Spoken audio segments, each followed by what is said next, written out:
Olá, nerds, geeks e afins! Estamos todos aqui, nos perdendo, nos achando na nova série de animação Star Trek Prodigy, exibido na Paramount Plus.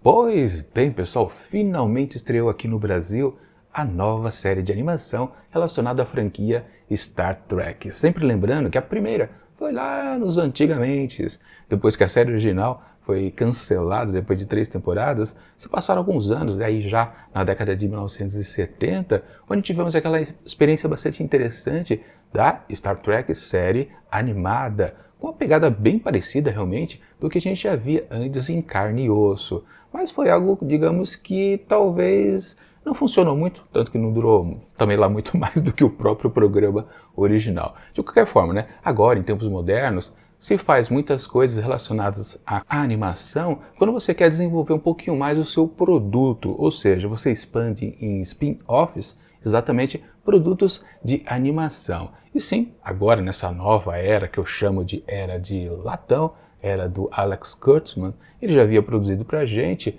Star Trek Lower Decks. Só que ele dizia, né, que era uma pegada mais adulta e agora ele queria fazer uma pegada mais infantil, ou seja, pegar dois públicos diferenciados, mas com animação do mesmo jeito. Então, esse produto aqui, inclusive com uma parceria na Nickelodeon, foi colocada como um produto para crianças. Mas crianças, vão combinar, não muito pequenas, né? Porque é fácil perceber quando a gente já começa a assistir o episódio de estreia aqui da temporada, caramba, isso não é bem pequenininho mesmo não. É para uma criança um pouquinho mais desenvolvida, digamos assim, porque a pegada é muito interessante. Na verdade, aí até falando do visual, que é uma animação em 3D, diferente de Lower Decks, que é uma animação 2D, aqui a gente tem um visual, um grafismo que se assemelha muito às animações lá da outra boa franquia, que é Star Wars, né? Tipo Clone Wars, ou mais recentemente Rebels, entre outras animações. Star Wars já tem bastante animação já no seu currículo, no seu catálogo. Star Trek está começando aqui a ter, agora, a sua terceira. Mas o visual aqui de Prodigy é bastante interessante, bem interessante aos olhos, porque Lower Decks a gente pode colocar como uma espécie de animação mais quase, entre aspas, caseira, né? De tão poucos recursos atrativos em termos de visual, né? Não vamos assim questionar a respeito das histórias, em termos de visual mesmo. Mas é curioso pensar que na comparação entre essas duas séries, Lower Decks e Prodigy, a gente quase diz, caramba, meio que está invertido, né? A pegada de Lower Decks, toda malucada, cheia de piadas, gracinhas para lá e para cá, mais parece coisa de uma série infantil do que esta daqui, Prodigy, que tem uma pegada um pouco mais séria, evidentemente mais séria. Se você diz que essa série é para adulto e a outra que é para crianças, você pode até concordar. Assim, de primeira olhada, obviamente, porque não dá, né? A outra animação, Lower Decks, ela tem todo aquele contexto sexual, por exemplo, que aí realmente não daria para ser para crianças, né? Mas em termos de pegada, de conteúdo, de apresentação do produto, visualmente falando, Prodigy tem um apego muito mais aos adultos do que às próprias crianças. Mas claro, elas podem curtir também de maneira bem simples, porque os personagens, aí sim, eles são mais voltados um pouco para um pessoal mais criança, mas não tão criancinha. Eu realmente achava no começo, quando foi anunciado Prodigy, que seria uma coisinha mais fofinha, né? Uma coisa para criança mais pequena mesmo. Mas não, isso aqui é uma criança talvez, sei lá, entre 10 anos por aí, já se interesse fácil por essa experiência aqui. Se bem que, claro, quando eu tinha 10 anos, eu assistia, era o Star Trek original. Eu gostei de Star Trek através do produto para adultos. Na verdade, eu não gosto dessa coisa de fazer produto para criança. A criança, na verdade, ela é muito mais inteligente que adolescente, né? Tanto que é por causa disso que Lower Decks é mais abobado, mais idiotizado do que o próprio Prodigy. Isso acontece com muita frequência. Produtos para crianças têm um coeficiente assim de fazer com que a pessoa pense muito mais evidente do que os produtos para adolescentes, que mais faz a cabeça atrofiar de tanta babaquice, coisas idiotas que são apresentadas. Bom, é isso que o barco toca, né? Na indústria e, na verdade, o público meio que reage a isso dessa maneira, né? Produtos para adolescentes sempre são idiotizados. Para as crianças é uma coisa mais densa, mais profunda e faz realmente com que a cabeça pense um pouquinho mais. Bom, enfim, vamos ao produto de estreia aqui, que aliás é dobrado, né? Eles colocaram a parte 1 e a parte 2 ao mesmo tempo, fazendo um bom conjunto de apresentação, né? Lembrando que o momento exato onde tem a transição do primeiro episódio para o segundo é quando eles encontram a nave, a Protostar, e estão lá também se conhecendo 3 primeiros personagens, né? Que é o Dal, será que eu estou falando certo? A Pedrinha, que eu não vou lembrar o nome dela agora, e também o Fugitivo Zero, né? Esses 3 personagens, né? E falam, né? Precisamos tirar a nave daqui ou precisamos sair daqui deste planeta prisão, né? Que é Las Lemora, acho que é o nome, Tars Lemora, né? Ou Las, enfim, não importa, né? É o planeta prisão ali, onde estão detidos, condenados e também órfãos. Essa parte dos órfãos eu não entendi direito, né? Até teve uma cena específica, né? De um sujeito que traz uma criança muito pequena, né, e é censurado por causa disso, porque se você trouxer mais uma vez uma criança tão pequena, é você que vai ficar aqui detido.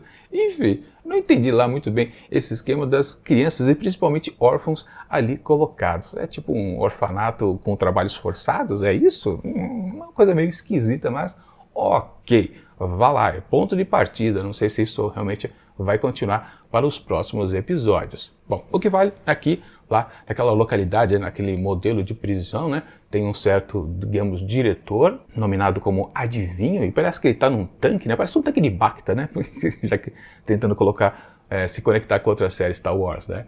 Não entendi direito porque que ele ficava lá dentro daquele negócio. Acho que era mais um esquema de causar impacto, né? E também temos um braço direito do malvadão, né? Que é o Dreadnought, acho que é isso, né? Que ele é ser mais robotizado, né? O que vale é que o Adivinho, ele tem uma filha que, no final das contas, a gente já até sabe, né? Para quem viu o elenco da série, estaria dentro da própria Protostar em aventuras futuras. Ou seja, meio que a gente já sabia que ela era do bem, digamos assim.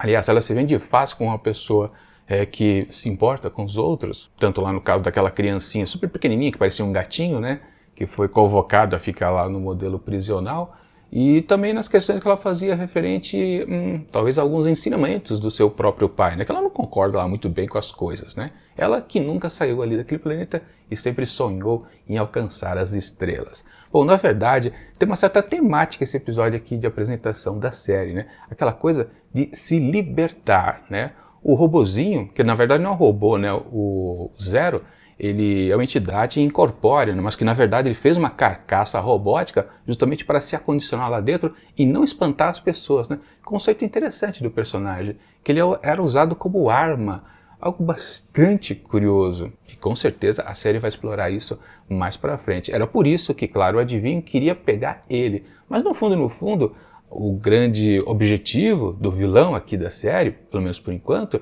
não é deter o Fugitivo Zero, mas encontrar algo que ele chamava de joia. Acho que é isso, né? É joia? Não lembro agora, mas se não for, aparece aqui embaixo a palavra certa. Joia, digamos assim, que ele queria encontrar. E muitas vezes a gente pensava, não, ele fala de joia o quê? É o Zero ou é a sua filha? Nenhuma dos dois, na verdade. Ele pouco se importa, na verdade, com a sua filha, que é a Gwen, né? Ele quer mesmo aquela coisa que depois a gente descobre justamente na transição da primeira parte para a segunda, que é a Protostar, é a nave. E falando especificamente nessa nave, muito da interessante, né? Durante toda a primeira metade do episódio, e na verdade é o episódio 1, a gente pode considerar que, caramba, o que é esse produto que está sendo vendido como Star Trek Prodigy exatamente está relacionado, conectado bastante com a franquia? E nada, porque parecia apenas uma aventura espacial com adolescentes. Acabou, morreu por aí. É uma questão de todo o enredo se passar dentro de uma prisão. Não tem nada de Star Trek nisso, né? Mas, exatamente quando vai acabar a primeira parte e começar a segunda, e a nave é apresentada, aí sim a gente tem aquele frescor, a gente entra dentro do que a gente conhece como Star Trek, e de uma maneira muito da boa, porque justamente todas as melhores séries da franquia, isso leia-se, né, qualquer coisa antes da era de latão de Kurtzman, todas as séries valorizam as naves ou as estações espaciais. A nave ou a estação espacial, ela é importante, ela é um personagem. Então, a primeira vez que a gente tem a sensação de estarmos dentro de um produto de Star Trek é quando a gente olha pela primeira vez a Protostar, o que é muito bom, dá uma sensação de conexão nos espectadores que querem justamente encontrar isso. Naquele momento de transição, então, do episódio 1 para o episódio 2, a gente descobre que sim, estamos dentro de um spin-off lá dos tempos de Kirk, Spock e McCoy. A valorização da nave estelar, aquilo ali, aquela coisa, aquela lataria, aquela tecnologia, é um personagem não especificado, mas a gente sente, a gente quer cuidar da nave e das pessoas que estão lá dentro. E basicamente, né, o segundo episódio é o momento da fuga e toda ela está baseada no funcionamento da nave, ou seja, ainda precisa ajustar o escudo, eles não sabem ainda manobrar direito. Então, é tudo voltado para a nave o tempo todo, inclusive tentando ativar, né, os torpedos, mas na verdade ativam os phasers, ou seja, tudo está relacionado a Protostar, o que foi muito bacana. Naquele momento, eu me senti realmente conectado nessa série com Star Trek. Tão somente por causa da nave, já que os personagens, eles não são oficial da frota, de maneira alguma, né? Longe disso, né? E aí, de novo, também numa boa, outra forte conexão, é no momento final, quando a Janeway, a Captain Janeway, aparece, né? E aí você fala, caramba, de novo, estamos conectados à franquia que nós gostamos e queremos sim ter todos esses vínculos aqui nessa nova série. Mas claro, tirando essas duas conexões, francamente a gente também precisa dizer, é apenas uma aventura de navezinha, bastante piada, algumas fofuras e fica por aí. Nesse ponto sim, a gente pode dizer que é uma série voltada para o público infantil, mas tematicamente ali naquela coisa de esperança, de querer fugir do lugar, querer uma nova vida, tudo isso tem, claro, a seus apegos às questões que a gente corriqueiramente sempre viu em Star Trek, né? Nas antigas séries. Nas novas da Era de Latão, esquece, você não vai ver essa coisa da humanidade, mas nem pensar, né? Claro que não, né? Falando nisso, né? Tem lacração aqui, por aqui nesta série, como a gente sempre encontra também na Era de Latão? Basicamente quase não tem. Apenas naquela definição já meio que lá na lata, né, do que é aquele ser lá, o Zero, né, que é aquela entidade meio fumacinha, corpórea, né? Ele se define que ele não é ele nem ela. Ok, não precisava para falar a verdade, isso é meio que óbvio, né? Fumaça não é nem ele nem ela, né? Ora bolas, é um ser incorpóreo, né, que justamente, né, o ele e ela vem do corpo. Basicamente. Ou é o sistema funcional do corpo? É o sistema funcional do corpo, né? Não é o corpo, né? Se você modifica o corpo, as funções não ficam iguais. É isso aí, né? Entenderam, né? Enfim. Mas digamos que é o único momento de lacração, né? Me parece que nos restantes episódios, os 10 primeiros feitos nessa primeira etapa da primeira temporada, porque vai haver um hiato e o restante da primeira temporada só vai ocorrer aqui no finalzinho desse ano de 2022, né? Me parece que no restante da temporada também não tem lá muita lacração, que é um perigo que a gente sempre tem aqui assistindo a nova era de latão de Star Trek, né? Eles quererem lacrar ao invés de contar boas histórias. Esse é o grande problema. A lacração em si, pra gente, é só motivo de fazer o quê, né? Os novos tempos. Mas o que dói pra gente, antigos fãs da franquia, é exatamente isso. Por causa deles tanto quererem lacrar, eles não contam mais boas histórias. E sequer chegam perto daquela coisa básica que é chegar perto do contexto da ficção científica, de se valer dos artifícios da ficção científica para contar boas histórias humanas. Eles simplesmente não querem, não estão interessados nisso. Aliás, eles não sabem contar isso, eles só querem fazer a parte da lacração para meio que ticar as coisinhas que eles precisam para suas agendas ideológicas tão somente. Espero que Prodigy nunca vá por aí, né? A produção está na mão dos irmãos Hackman, né? Que é o Dan e o Kevin, acho que é isso o nome dele, o nome dos dois, né? Tá muito bom. Esse primeiro episódio aqui, ou esse duplo episódio de apresentação, foi muito interessante. Eu gostei bastante da cinematografia, né? Os enquadramentos são bastante interessantes. Os efeitos visuais também são muito bons, assim como as animações faciais dos personagens, né? Ainda que nem todos a gente consiga entender exatamente o que eles estão falando, né? Como aquela gosminha lá, o Murphy, né? Todos os personagens são bacanas, quase que estereótipos, mas tudo bem, não tem problema. E tem tudo que a gente também está acostumado, né? Tem o líder, tem o braço direito, que praticamente vai ser a Gwen do Dan, né? O Dal.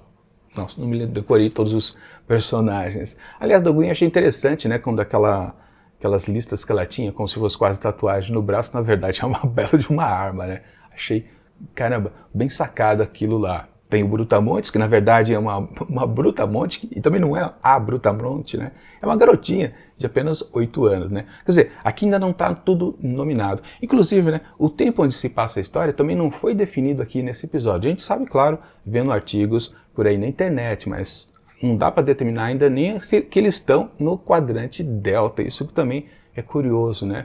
Porque na abertura do episódio só se fala em letreiros do nome lá do sistema prisional, né? Não tem localidade e não tem data, mas não tem problema. Aliás, um problema que eu vi aqui, eu fui ver o episódio até o final e depois que acaba o episódio entra aquela sessão dos nomes dos dubladores que participaram do episódio, né? Mas na verdade a listagem ali já vale para a série inteira, para o primeiro lote de episódios, né?